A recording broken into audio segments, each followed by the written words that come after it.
Greetings,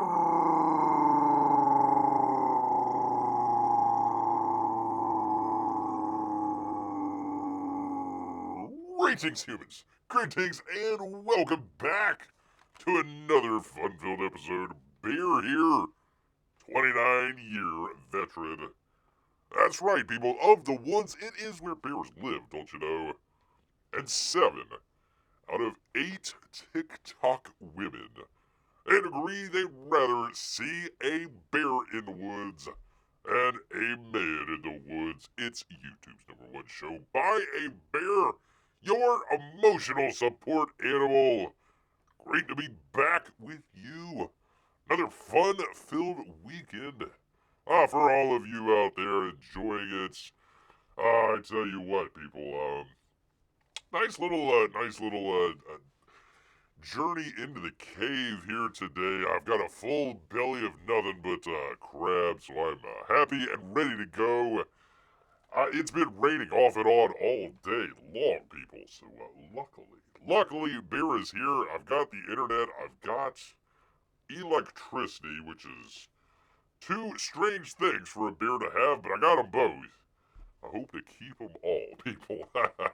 There is a cardinal that is just outside of the cave that has made a family, made a nest out there. It has little birdies out there, and Mama Cardinal today was over there, on top of the nest with the wings spread wide, trying to make sure to act as an umbrella for all the little kids below out there. It's kind of interesting to see. So, there we go. Bear is safe and secure here in the cave, and just really glad to have all of you here today joining us for another fun-filled episode. Alright, people, let me jump over this jibber and jabber, people. Let us jump. If I can find it here, let me grab it, pull it up. Let's jump out directly into our campaign update, people. I don't know how many times Bear has got to ring this bell. Ring, ring, ring, ring, ring. I don't know how many times I got to ring this bell, people, but Gary S. Shipman, he's got a comic titled Titan Mouse of Might, Volume 3, Miasma. And all of you should go run. Don't walk, don't crawl, run to your local Indiegogo. Go check it out, people. I've got a link down there in the description. You gotta go check it out. He's got number 10 coming up. So you got some reading to do if you haven't been reading the Titan before. Get ready for Titan X. I'm just gonna call it Titan X, Peabody. What do you think? Titan X, the new book from Gary Shipman out there, where we learn the truth behind Titan, and where he gets his where he gets his might for his mouse. I don't know, whatever. Great to have Amy here as well. Great to have all of you here. We've also got a kind of a milestone. 825 grand. That'd be for Uncle E. Congratulations, sir. A tip of the old cap for Uncle E. I kid. I don't even wear pants, people, much less a cap. But I'm still metaphorically tipping the old. Actually, no, I'm not telling the truth at all. I've actually got my Alterna cap right on, so I guess I could tip it. How do you tip a beanie? You just kind of lift it up off your head? I guess I'm lifting the beanie for old Uncle E out here. We're doing great to see you as Chinese food tonight. Well, those poor Chinese folks, but, there's plenty of them, Peabody. There's plenty of them. Beer's not really high on people. Usually it goes salmon, then trash, and then people. But, hey, a little bit of Chinese, enjoying some Chinese. You're going to be hungry 15 minutes from now, so, there you go. Will running actually help me go to Indiegogo? Don't I need to use my fingers to get to the website? Not really sure how any of that works, Peabody, but, you click on something and it gets delivered to your door, and away you go, people. So go check it out. Titan Mouse of Might. Gosh dang it, people, how many times do I gotta tell you? How many? That's a great question. But we've got another campaign update for you great people. I'm sorry, I'm battling a burp. It's like right, burp the bear. It's like right there, right at the edge. Hold on. No, that didn't help. But I'll try, people. I'm a professional. So we'll give this a shot, people. I'm from Compass Comics. Graham Nolan, people. He's got a amazing deal for you, people. And the original art. Is there any other kind? Unfortunately, it is on Kickstarter. Hi, Friday Monster Maniacs. Well, it's Saturday, but you're forgiven. He's just unleashed a killer new pledge on hashtag Kickstarter. The original art battle commission. You pick 2 of your favorite characters, throw them into an epic showdown, and own a one-of-a-kind original art from Mr. Nolan out here. You can have Batman fighting Bane. You can have, what is that? You can have,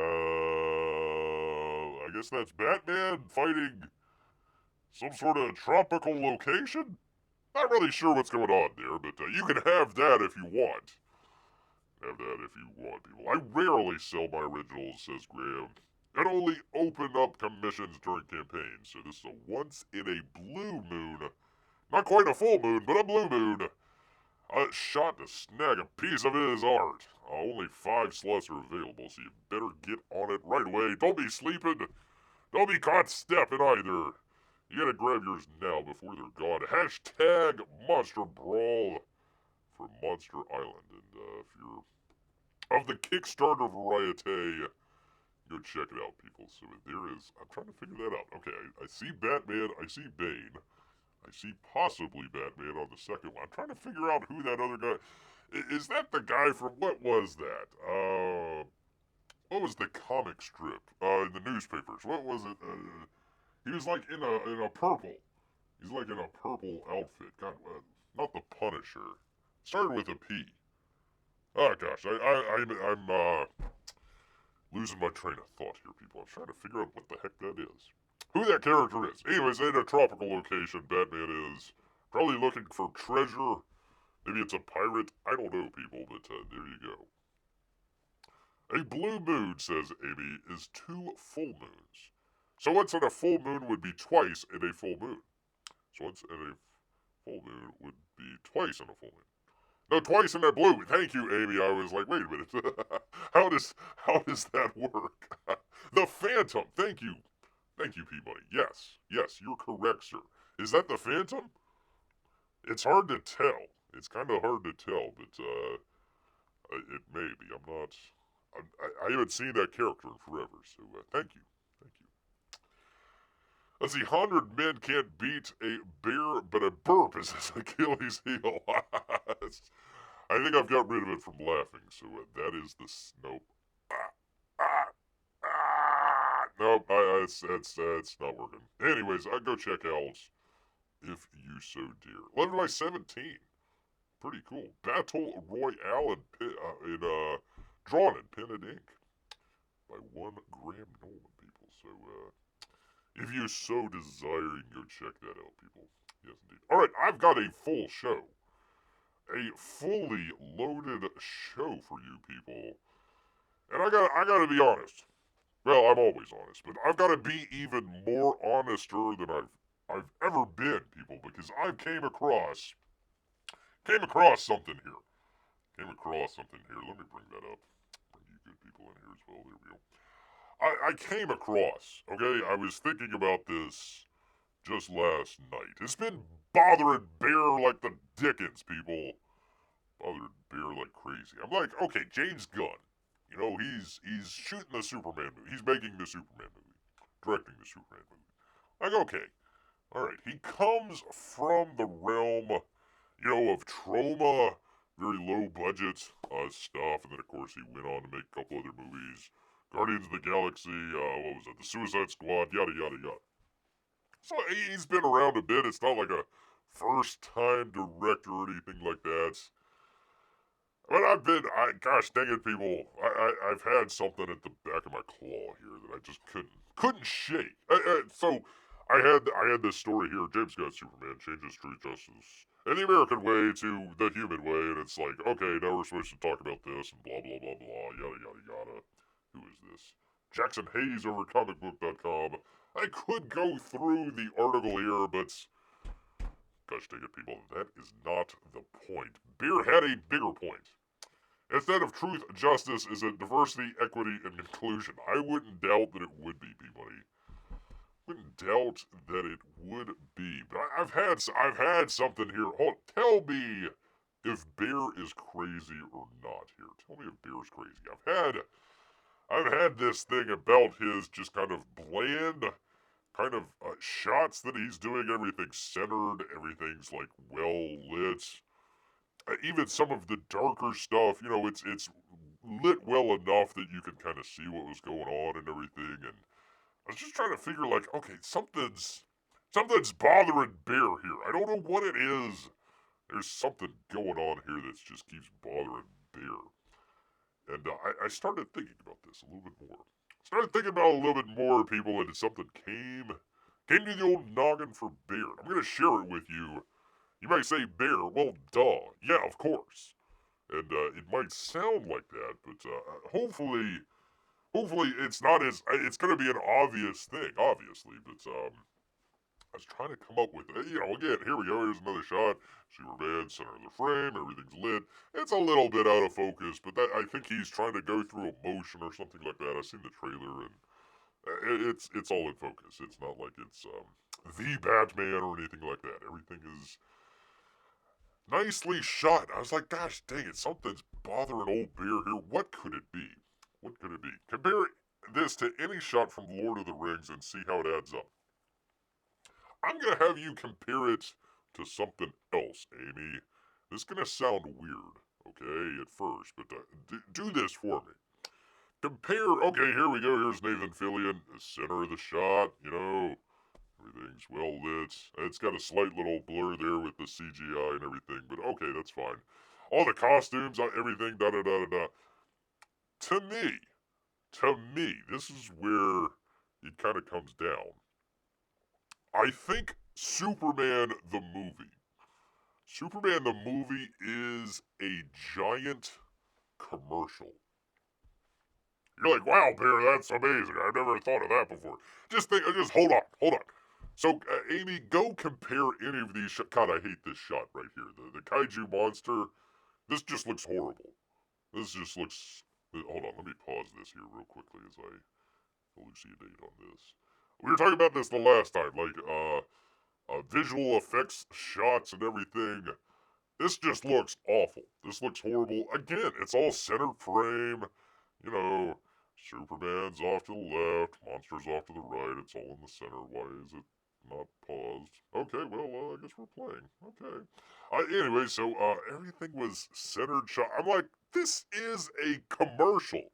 This is like, you go out and watch, like, any of the drug commercials out there where everybody's, like, happy and, all walking around and, doing all this sort of stuff while they're telling you, might cause ulcers and, deadly to pregnant women and, you might lose your mind if you take too much and consult your doctor, yada, yada, yada. They're like, yay, I'm happy, wee. Nobody's ever paying attention to the side effects. That's what it looked like to me, man. Looked like it is to me. The man loves centered shots because it is a commercial. That's why, Amy. The entire movie is nothing but a 2-hour, whatever, 2+ hour commercial. Right? You might say, yeah, duh, of course, Bear. I mean, yeah. No, I'm not saying a commercial for the movie. I'm saying the movie is the commercial. And the question is, people, who is the commercial for? Who are they trying to, what are they trying to sell? So possibility number one. Main reason I don't think this movie's gonna be good, besides all the James Gunn stuff, reason I don't think it's gonna be good is because they jam-packed it full of so many characters because they needed to jump-start, essentially, their universe. Instead of coming at us with Iron Man 1 and just saying, okay, this is Iron Man's movie, in the very end, They say, oh yeah, by the way, we might be putting together this Avengers stuff that's going on. Maybe you want to stay tuned. So okay, this one, they're doing the same mistake that they did for the freaking Batman versus Superman movie. They're just bringing in all these other characters. So okay, is the commercial for you out there in the audience to buy into the DC universe,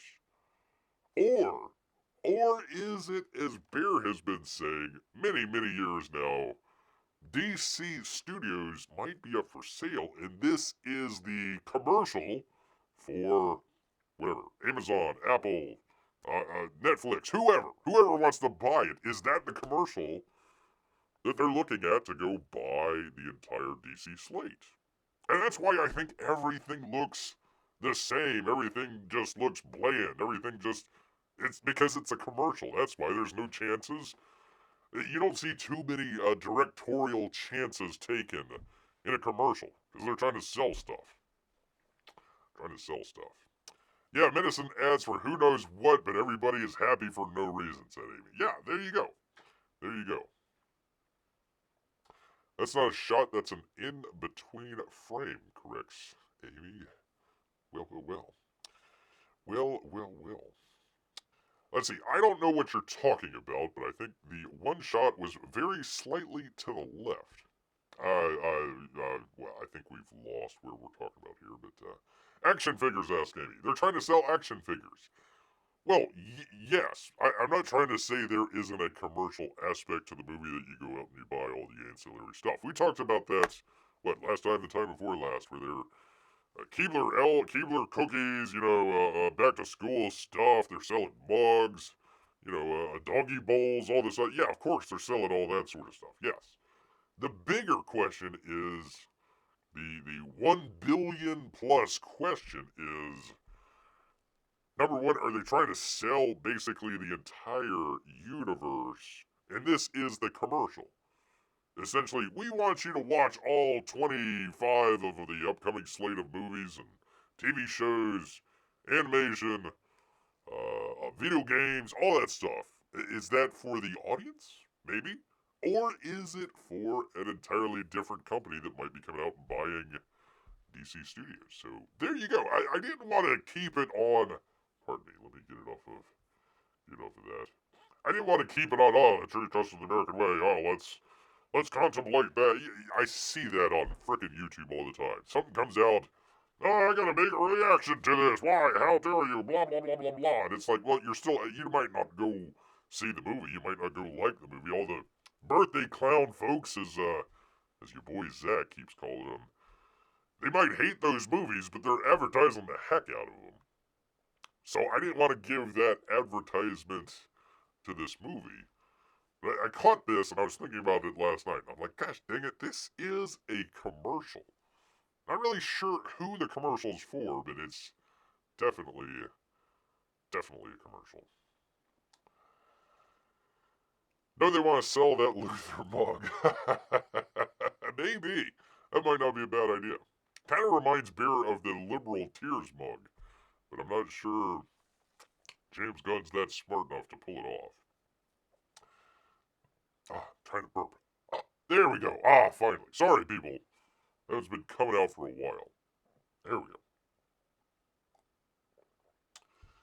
I'll give them this. It does make Luther a narcissist by drinking from a mug with his own name on it. Well, like, how many mugs do you have, like, world's #1 dad or something like that you drink out of, I mean, I would drink out of a mug that had my name on it. If it said beer on there, yeah, sure. Why not? What the heck, man? Apparently my wife just found from you, Bear, that Dracula's assistant plays Luther. Dracula's assistant plays Luther. Oh. Okay. Dracula. Wait, what movie was that from? I'm sorry, I'm lost here, people. Just found from you, Bear. Found from me? Okay. Well, I'm glad that I let her know about something I didn't know about, but, that's how we do it. That's how you know you're in a professional show. When even the host doesn't know what he's talking about, but still informs somebody else. That's how you know you got a great show going on. Renfield. Oh, okay. I never saw that. Okay. Okay. All right. All right. Yeah. I had not seen that movie, but yeah, it was him and Nicolas Cage, right? Nicolas Cage was Dracula, if I remember correctly, from the Nicolas Cage, right? Right, Amy? If I'm remembering correctly here, people. Got a deep noggin here, but new information pushes out old information, so it's very nebulous up there. Yes. All right. There we go. I knew what the heck I was talking about, even though I didn't know what the heck I was talking about. So, whew, man, oh man of Shevitz, people. Got it going on. Got it going on. Well, speaking of movies, people. Speaking of movies, let's check out the old weekend box office here. Nice. Start of summer, and we're doing pretty good. Well, except for Ballerina. Ballerina is not springing into the rafters, says Anthony D'Alessandro over here at Deadline. One of the most intriguing yet mind-boggling dynamics of moviegoing is that which prevents audiences from getting off the couch, you lazy bobs, even when the word of mouth out there is great. They're saying a Ballerina. They got an A score from CinemaScore, one of the best in the Wick franchise. But it's only coming in at $25 million, and they are perplexed. Over here at Deadline, they can't figure out why aren't more people going to another. And I like Anna de Armas. I thought she was great in the James Bond movie. No, it was great. She very feminine in there that allowed her character to work. It wasn't like, oh, I'm some badass lady. Look at me. That's Deadline. Let me spill the secrets here. That's why people are tired of girl boss kick butt ladies. I don't know how many we gotta go through here to figure. Oh, here we are. Let's see, Charlize Theron's The Old Guard, Gal Gadot's Heart of Stone, Jennifer Lopez's The Mother. Yeah, all blockbusters there. Blockbusters. So, yeah, they did not do as well as they thought. But, and they're wondering why out here at Deadline. Well, there you go. There you go. That's why. We're tired of girl bosses kicking butts. I'm sure it's a great film, but after you lie to your audience so many times, even if you tell the truth, the audience is going to be like, yeah, but you lied to me the last time, so I'm going to stay here on the couch, planted with my butt. There you go. Now I'm interested in what knowledge of Bear the Renfeld info pushed out. Yeah, don't go asking too many questions. Was he good in the movie, asked Amy. I mean, anyone disappears next to Nicolas Cage. If you like Nick Cage being over the top, it's good. Peabody likes Nick Cage being ridiculous over him trying to be serious. And he says, I like the belly much as the next person. But how many tickets do you expect to sell over a weekend? No, it's not a Ballerina. It's the John Wick universe. It's the John Wick franchise. So they had John Wick without John Wick. They said, you know what? We can replace. Isn't he dead? Did he die? Well, whatever. Anyways, we're gonna replace John Wick with a lady, and they didn't quite think that one through, just all the way through there. Again, nothing against ladies that kick butt, but you've had nothing but ladies kicking butt for the past 5 years plus. Even if it's great, people are just like, I'll catch it on streaming. I'll catch it on the rental. It's fine. John Wick could be a ballerina, Amy. I mean, a bullet ballerina, if you will. Might be one way to think of it. Anyways, let's get back. I know what the audience comes here for. It is numbers, people. Numbers. Lilo and Stitch still, holy cow, $336 million. Holy moly. I don't know, maybe the Fantastic Four could bomb and they'll be okay. down 225 theaters. But what we look, and this is still week 3, but 45%, that's not bad. That's not bad at all. They had a brand new movie come out. It's not in the same class, but, PG film, R-rated film, but pretty good. Negative 45%. That's still pretty good. Good word of mouth. People are either telling others about it or returning, so they're doing good. Doing good. Ballerina, 3,409 theaters, just about the same as Mission Impossible. 10 million on Friday. 3-day, they're averaging 25 to 27. I have no idea what this cost. They're probably looking at a little bit higher. They probably want a little bit higher. I know it's been in the wings for, gosh, like a year or something like that. They waited and waited and waited and waited to put this out. So I don't know what took them so long to put it out. Maybe if they put it out, March, April time frame when everything was just not doing really well, maybe they could have done a little bit better. But I really think, okay, you have 2 kids movies here, and then you've got 2 kind of the same kind of action movies here, and then you got a horror film here as well. So I bet you the other 4 films kind of pulled away from Ballerina. It should have came in probably either a little bit earlier in the year or waited maybe till the fall to come out. So probably just bad timing. Bad timing, indeed. Ooh, they should make a Matrix ballet play, says Peabody. Ballerinas dressed up as robots chasing Keanu Reeves. Well, I think they're making, I forget if they're making a reboot or if they are doing, a Matrix, I guess it would be 5? 5? Yeah. Because they had 1, 2, 3, and then they had the previous one. That's where a Village Roadshow went bankrupt, thanks to Warner Brothers. So, it'd probably be a reboot. So I'm pretty sure that's how it's gonna go. But all these things getting pushed out of Bear's brain. I can't remember. When you said you got a horror movie, I first thought you meant Karate Kid. No, I would say more kind of a kids. Lilo and Stitch and Karate Kids being the kids movie. I mean, it does have kid in the title. Final Destination would be the horror movie. Or the Phoenician Scheme. One way or the other. Holy moly. You don't see this very often when in the second week you get plus 1,672 theaters. Plus 837%. Wow, look how great it's doing. Holy macaroni. Not really. $6.2 million 2 weeks. Sorry, Phoenician Scheme. Not gonna do it. Bring her back. No, leave her behind. She ain't coming back. Dan.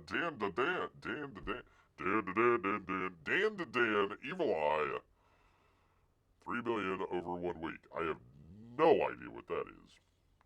Hey Siri, what is Dan? A dandan,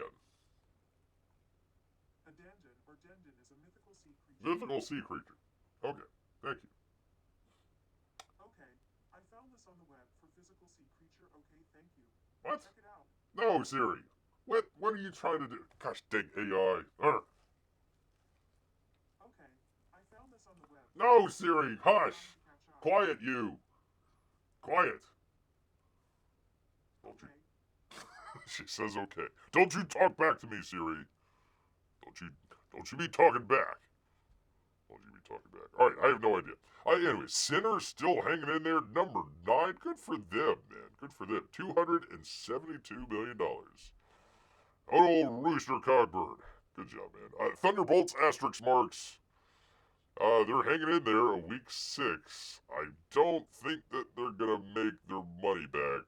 I bet you they might break even. I bet you they'll be out of top 10 next week, and then what do you think? 8 weeks maybe, and then it'll be on Disney Plus. Streaming's dead, so I don't know why you would go to Disney Plus, but there you go. There is the roundabouts. Thunderbolt's budget was $180. Oh man. did get a little bit of money for product placement and stuff like that, but, oof. Ouch. P-Money, do you think if they called it the New Avengers instead of Thunderbolts, it might have done better? Because they were supposed to put out that Avengers movie at this point this year. It was supposed to be the Avengers movie. What was it called? Kang something or another? And then Jonathan Majors gets arrested, so they couldn't make a, I guess they could have put a green screen in the jail cell and made it work somehow, but, yeah, they were supposed to be Avengers. They canceled that. They put in Thunderbolts asterisk mark. They should have just called it the New Avengers. It might have done a little bit better. Got lost in the marketing. They thought they were real special. They're like, we're going to have Thunderbolts asterisk marks. And folks like Beer are going to be out there like, what the hell's the asterisk mark for? They come out a week later. Oh, it's the New Avengers. Like, what? Shut up. Get out of here. Shut your face. Shut your face, man. No, I think it would have been worse. Because people would have said Avenger movies, where's Thor's? Where's Captain America? Well, they're dead. They're all dead, man. They're dead. Well, maybe not Thor, but... Really, do we want another...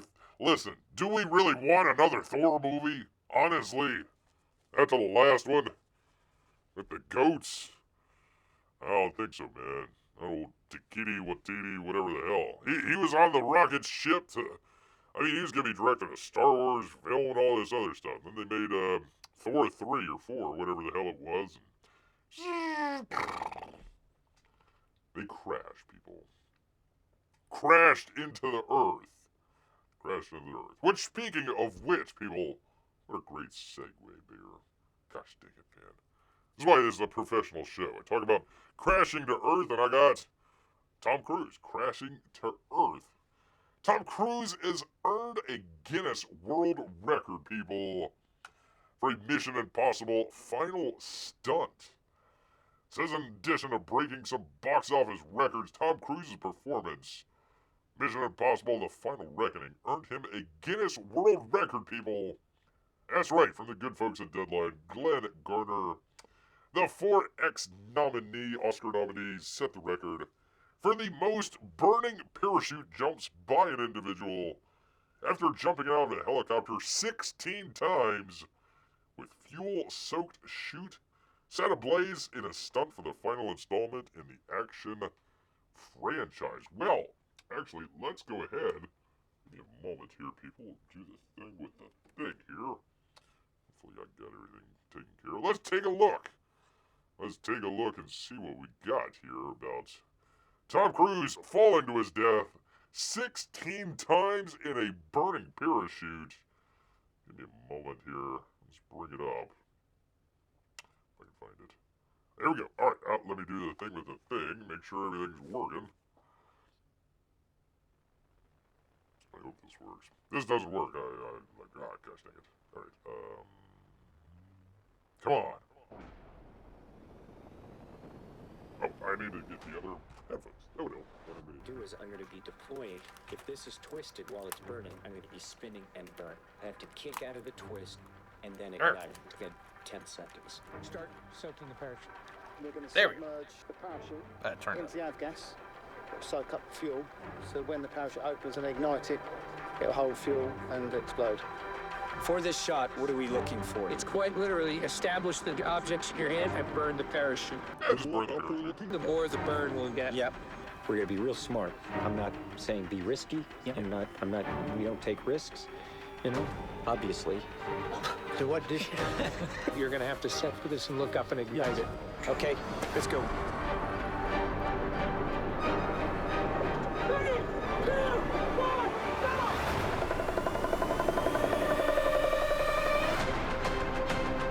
Hey there, Henry.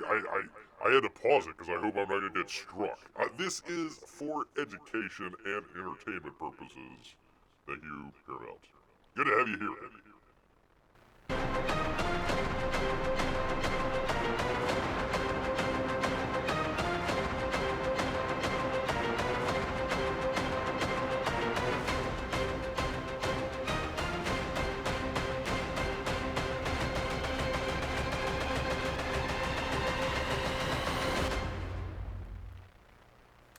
cool, man.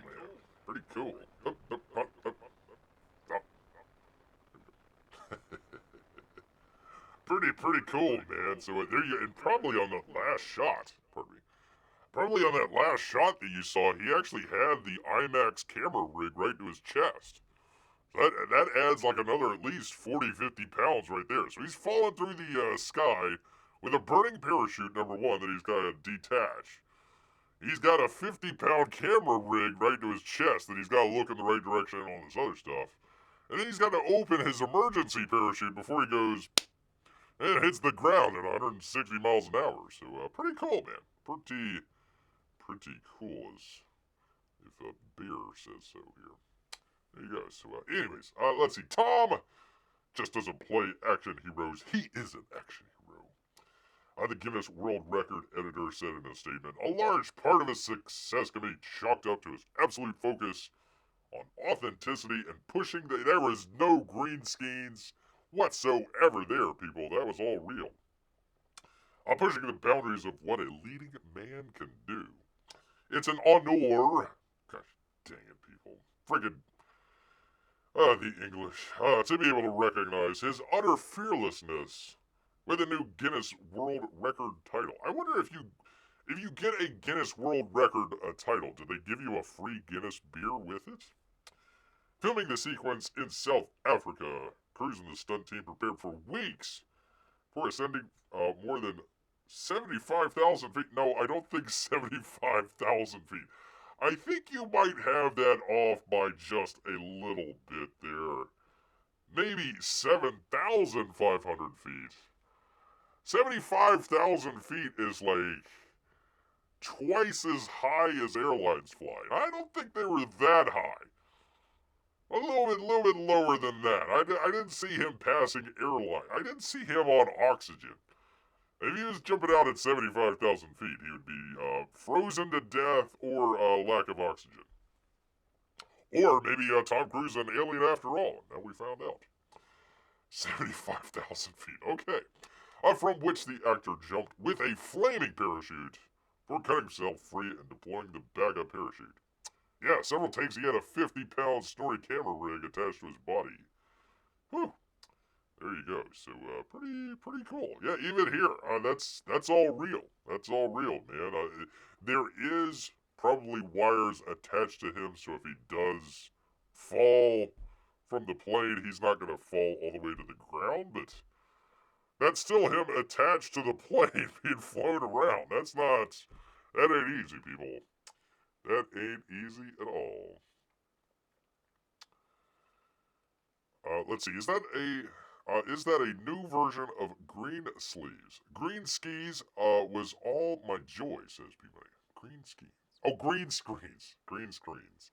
Green skeins. Green skeins. Green screens. Green screens. I've got to enunciate. Enunciate. That's why it is a professional show, people. Very, very professional. Well, people, I've got some bad news for you people out here. If you are interested in the stories like Bear is, the bold and the beautiful, how many shows do you know that can go from action sequences with Tom Cruise to daytime soap operas? This show right here, people, The Bold and the Beautiful, will be leaving Television City after 38 years, but will continue to film in Los Angeles. That from Nelly and Driva over here at Deadline.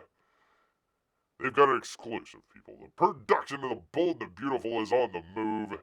Venerable 1987 launched CBS daytime drama will be leaving the Los Angeles Mid-City studio complex and it's embarking on a multi-year billion-dollar renovation and expansion. Don't worry, people, the city's not leaving the city. And thank God it's keeping its Los Angeles-based crew employed amid an industry-wide effort to keep production in California. Good on you, people. Good on you, people. It's just relocating 2.5 miles north to the Sunset Los Palmas studios, filming at a new location set to begin August 9th after the show returns from the summer hiatus. People might say, Bear, what the heck, man? Why are we Why are you even talking about this? Because if you take a look at this nice little shot here of this nice little set, you might say, hey, wait a minute, Bear. I've seen this before, and you have, which gives me a great time to be able to pull up one of my favorite of all-time clips. That's right, people. That's right. He's back. Rick's back, baby. Hold on. What the hell's going on here? The hell? You already took Phoebe away from me. And now you're taking Steffi? That's not gonna happen, Rick. It's not gonna happen.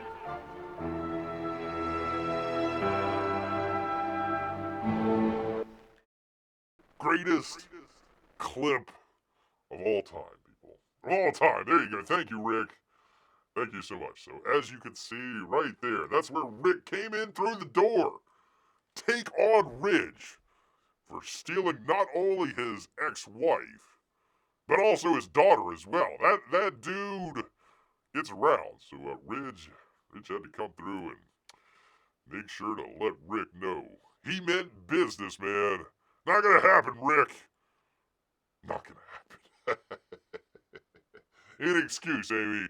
Any excuse to bring up that clip, I will be there. I'll be there, people. I'll be there. Yes, indeed. Well, going from one drama to another. Not this time, Rick. Not this time. Not gonna happen, Rick. Not gonna happen. Rick's mustache is fascinating. He had a mustache? Wait a minute. Hold on. Hold on. Wait a minute. Hold on. What the heck? His mustache. He didn't have a mustache. Let's go back. Rick didn't have a mustache. That's Ridge. Oh, okay. Yeah, I guess he does. It's more of a goatee, really. That's not gonna happen, Rick. It's not gonna happen.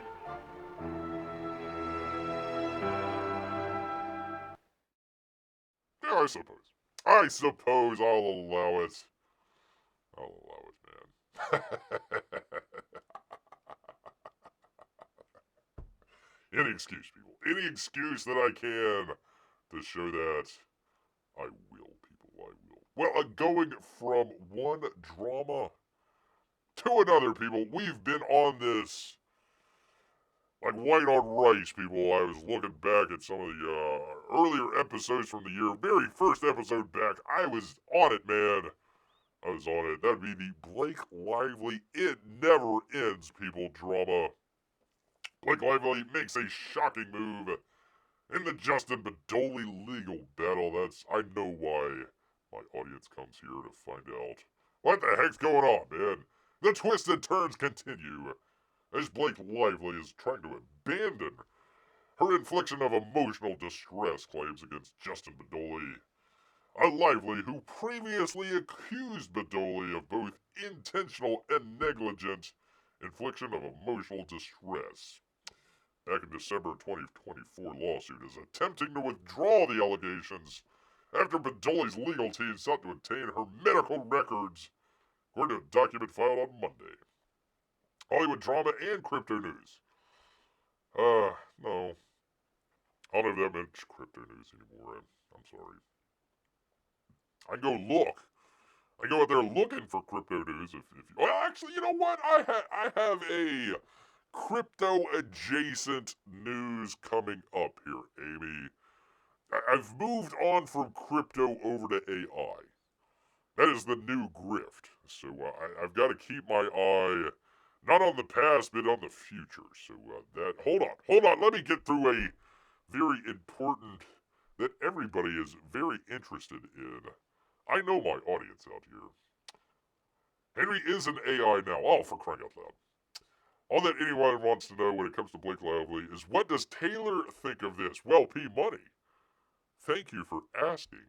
I will deliver to you, sir. I will deliver. Instead of complying with the medical records, Mrs. Lively's counsel recently advised us in writing that Mrs. Lively is withdrawing her IED claims. Badoli's team responded by filing a viewed by the Post However, Mrs. Lively has refused the Wayfarers Party's reasonable request that the withdrawal of such claims be with prejudice, which actually it was. It was. Wait a minute. Did I get the wrong story? Hold on. I think I did get the wrong story. Oh my God. I'm sorry, P Money. I got the previous story. Oh shoot. All right. Well. Long story short. Taylor Swift is just devastated. And she is ignoring calls from Blake Lively. Blake Lively's reps just think it's a misunderstanding, and Taylor Swift will be right back on it. Taylor Swift's reps, no, they're like, no way. Their friendship is broken, people. Not gonna come back. Not gonna come back. Blake Lively, she compared herself to what was it off of the what was that stupid show, the dragons and everything, the HBO one. Not House of Dragon. What was it? Oh God, I'm drawing a blank. Why? I never saw the show except for the very end when it was stupid. The dragon. Oh, for crying out loud. God, I can't even remember it anymore. That's what got pushed out. Oh, for crying out loud. One of the biggest TV shows in the past 20 years, and I can't even remember the name of it. The one where they sit on the throne with all the swords and everything. Oh, for crying out loud. Everybody dies in like the first season. What am I trying to say? Not the House of Dragon, the other one. Forget it. Game of Thrones. Yes, thank you. God, how did I forget that? CP money, that's what gets pushed out. Stuff like Game of Thrones. Yes, Game of Thrones. She tried to compare herself to the lady in the Game of Thrones where, Taylor Swift was a dragon. And she was the one riding the dragons and everything. That was Taylor. That was a Blake Lively. Like, Blake, that's not going to happen to my Tay-Tay. No way, ma'am. And or sir, possibly. Not going to happen, Rick. So, yeah, that is... I got the wrong story, though. Got the one with the throne. Yes, Peabody, thank you. You asked earlier what got pushed out. That's one of them. That's one of them. So they're never, ever, ever getting back together? Never, Amy. Never, ever, ever, ever. I never watched it, said Henry. Well, good for you. Good for you. So, anyways, that's the long and the short of it from what I can remember. I can remember details about Blake Lively and Taylor Swift's crumbling friendship, but I totally forgot. Hold on, I gotta go back. Game of Thrones. I had to scroll back because I just forgot it again. Oi, so that's not gonna happen, Rick. It's not gonna happen, Amy. It's just not gonna happen. Alright, Peter. Well, let's continue on before you forget something else. Something else. For crying out loud. Oh, wait a minute. Hold on. New York Post and Connor Sermonte? We'll go with it. Connor Sermonte. What the heck? Why not, people? Yes, indeed. Yes, indeed. Alright, finally, people, I've got a AI story that all of you can get a chuckle out of until they take over the world, people. Then it will be no laughing matter. From Fox News, and Alexander Hall, Fox Business that is, California residents are enraged by driverless cars forced by regulators to make loud beeping noises, people. That'd be Waymo's unmanned electric vehicles. They're causing headaches in old Santa Monica. That's right, people, so let's go check it out. They say residents of Santa Monica, California, have been complaining and protesting the frequent noise pollution from the driverless cars. Waymo, a driverless ride-hailing company, boy, I never thought I would hear that, is operating in multiple states across America. When the driverless electric cars with rotating sensors were initially viewed as a novelty, but some residents have begun to complain that their charging lots generate near constant noise. And to hear it from residents, the beeping seems to never stop. largely due to a state regulation requiring electric vehicles to audibly reverse like delivery trucks. Ah, the lawyer bell. Urgh. I hate that lawyer bell. The LA Times reported they beep as they back out of charging spots. They beep as they reverse navigate around each other. They beep in the morning as they head out to pick up early passengers. And they beep late at night as they return to charge up people. There's a lot of beeping going on.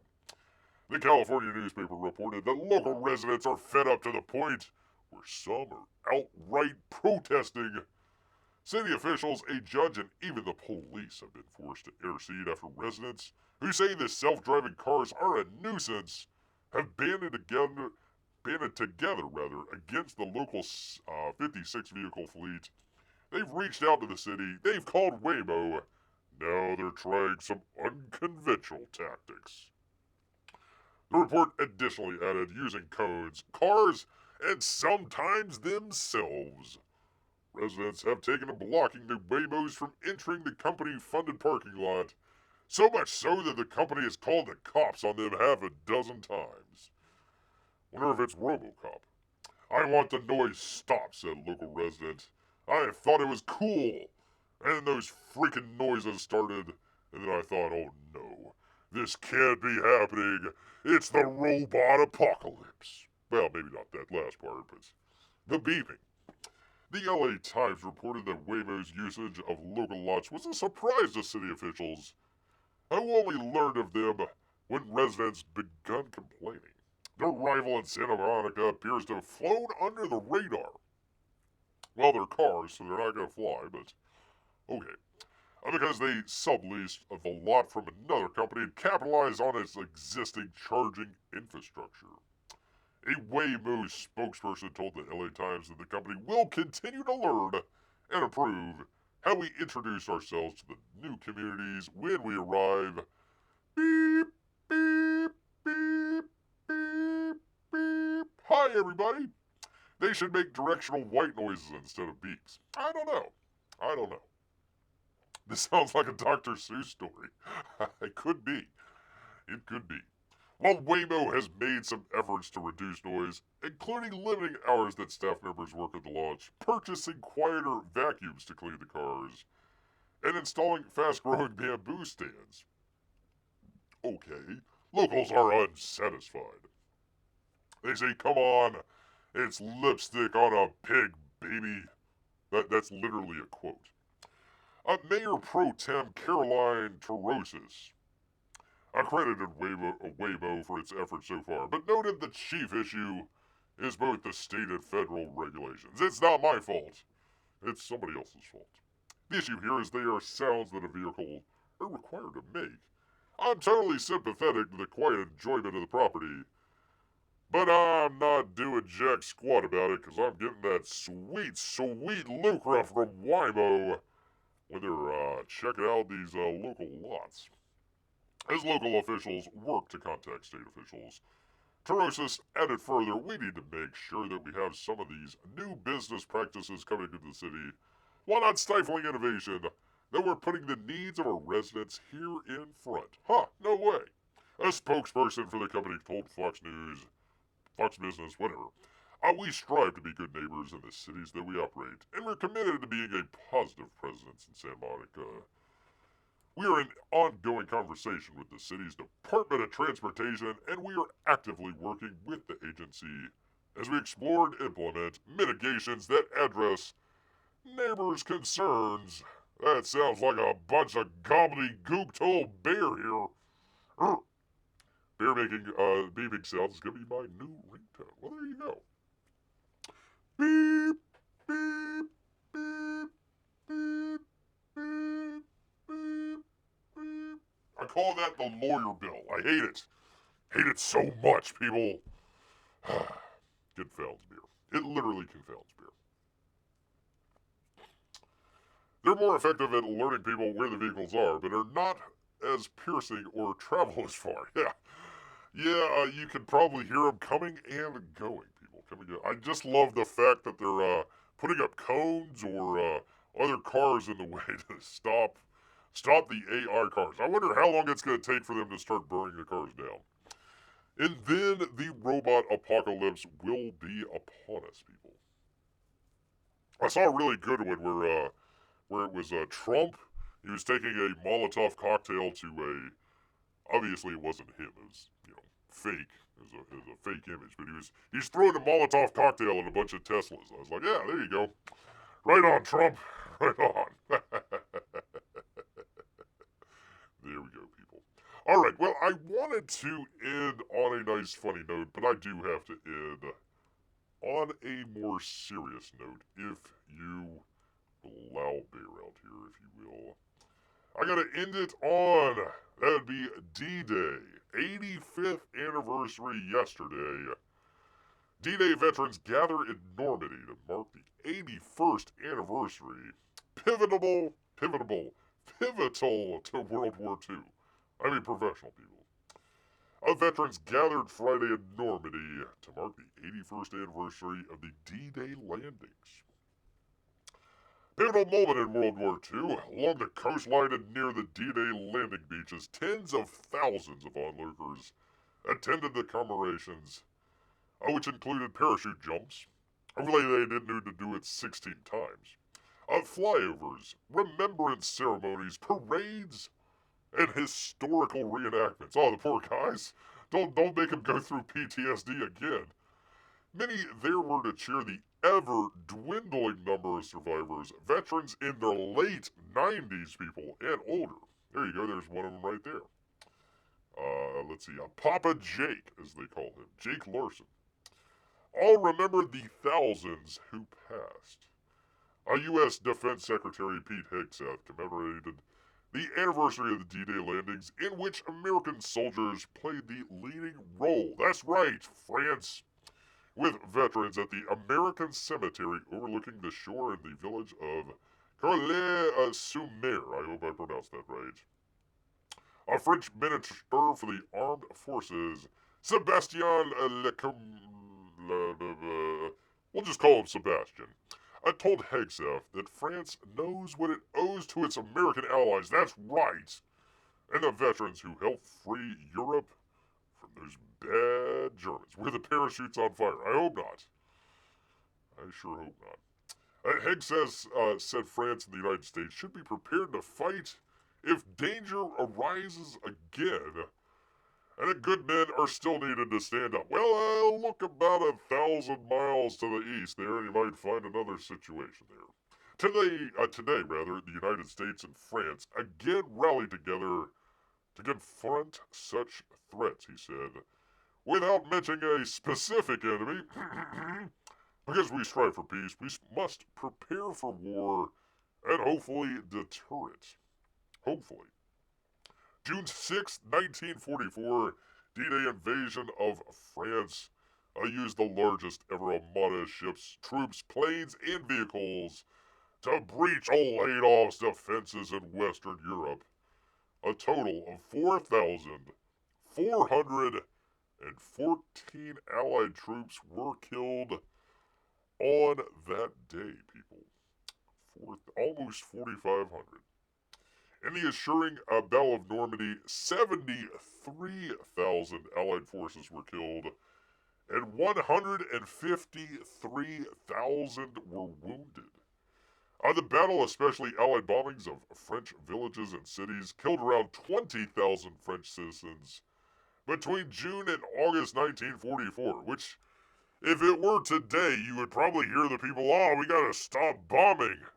We gotta stop the bombing in France. Can't we just come to terms with those bad Germans? Come on, now what are we trying to get rid of those bad Germans over there? No, we can't do that. And the exact number of German casualties is unknown, but historians estimate between 4,000 and 9,000 were killed, wounded, or missing during the D-Day invasion alone. They said nearly 160,000 Allied troops landed on D-Day.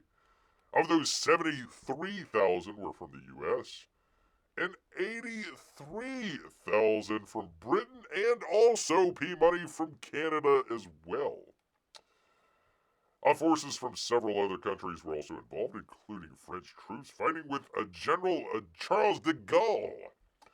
The Allied faces around 50,000 German forces.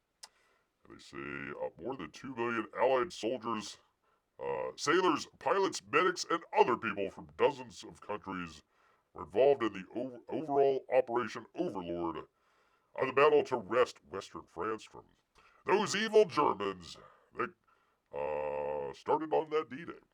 There you go, people. There you go. There you go. You got it backwards there, P-Money. It's American flag first and then the Canadian flag. But thank you. Good try. You gotta love events where Canadians and Americans are working together. That's right. Still hard to imagine D-Day happened in June, but it still took almost another year for the bad Germans to surrender. Yeah, they thought that they were gonna get them by Christmas of '44. That didn't quite happen. Didn't quite happen. And it was unfortunate. It was unfortunate because half of Germany didn't get to spend the next 40, 50 years, whatever it was, behind the old Iron Curtain. So that didn't really help out much either. So there we go, people. Here you go. Anyways, I wanted to leave it on a nice, I don't know, would you call this heartwarming? Heartwarming story for today, people. Something to kind of think back on and remember here.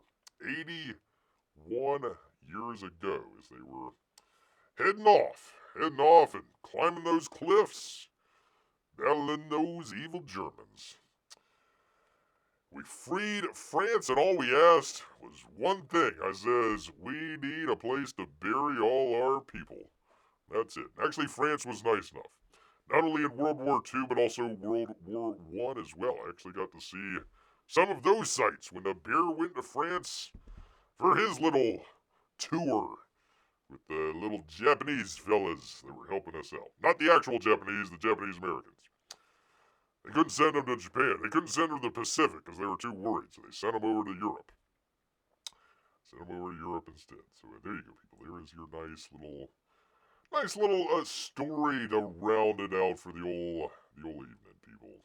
There we go. All right, where is it? There we go. There we go, people. There we go. So hope that warmed your heart as much as it did Bear out here. Still, you're not gonna have those guys around much longer, so we got to be able to say thank you and salute to you, sirs, because 90 plus years. I mean, you're pushing the edge there. You're definitely pushing the edge. So glad that they were able to get back one last time. Thank you, Eddie. Thank you so much. I'm glad. So glad that you enjoyed it. Picture looks apocalyptic. Looks like the moon is about to smash into Earth. Well, it is a full moon. The full moon. I kind of like the picture, so I went with it. I says that's a nice thumbnail. Let me go with it. Because we got the full moon in like a couple days, so. Gosh dang it, I get to the end of the show and I'm like burping like crazy. You did not know that Bear was holding back burps through that entire news story, but I was. So that's how much of a professional Bear is. There you go, people. There you go. All right, well, we also do on Mondays and Tuesdays, Henry, if you want to come by, a little show called The Chat Council, playing a little video game called Civilization 7. Having some fun, even if you don't care about the game. Just come on by, hang out with friends, or make some new ones out here. We do that every Monday and Tuesday, so we'll see you back here Monday or Tuesday. We also do this show every Wednesday and Saturdays here at 8 o'clock. So I want to thank everybody that stopped by here. That'd be Henry, Amy, possibly Melissa as well, P Money, Mrs. P Money. Thank you so much for the shout out there. Renfield. Who am I forgetting? Am I forgetting somebody? All of our Russian bots and lurkers. If I'm forgetting anybody, I'm sorry. But I want to say thank you to all of you and hope you enjoy a great weekend. If a bear is holding back burps, no one knows, is he really burping? That is one of the conundrums for the ages, people. There you go, people. Well, anyways, people, all this talk about self-driving cars has made Bear hungry, so he's gonna head back into the woods. So until next time, counting 1 for Jiminy Cricket, counting 2 for Jiminy Cricket, counting 3 for Jiminy Cricket, and no Jiminy Cricket here. Grrr!